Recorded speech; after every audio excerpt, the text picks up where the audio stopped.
AITUC आह्वान क्रमे सोमवार दिन बालेश्वर जिला कमिटी पक्षर मुख्य शासन सचिव उद्देश्य जिलापाल को एक दाबीपत्र प्रदान करा जायछि।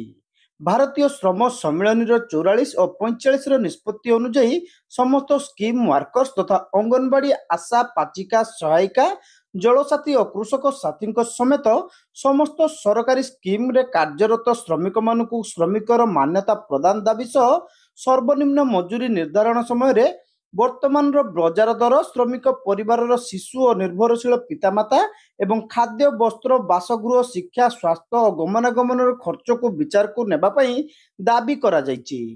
एआईटीयूसी जिला सभापति भागवत प्रतिहारी संपादक श्याम सुंदर जेना उपसभापति मायाधर नायक राज्य उपसभापति गौरांग पाणिग्राही समेत शरतचंद्र दलाई आरती दास महापात्र अन्नपूर्णा प्रधान पद्मावती नायक दुकुल चंद्र घड़ई प्रमुख दाबीपत्र प्रदान बेले उपस्थित थिले। आज एआईटीयूसी सारा भारत वर्ष रे दाबी दिवस पालन कर दाबी दिवस से मानक पई जो माने स्कीम वर्कर अंगनवाड़ी आशाकर्मी मध्याह्न भोजन पाचिका सहायिका कृषक साथी स्वास्थ्य साथी जल साथी ये जेते अछंती स्कीम वर्कर्स एटा आमे दाबी करूचु जे इंडियन लेबर कॉन्फ्रेंस 44तम और 45तम बैठक में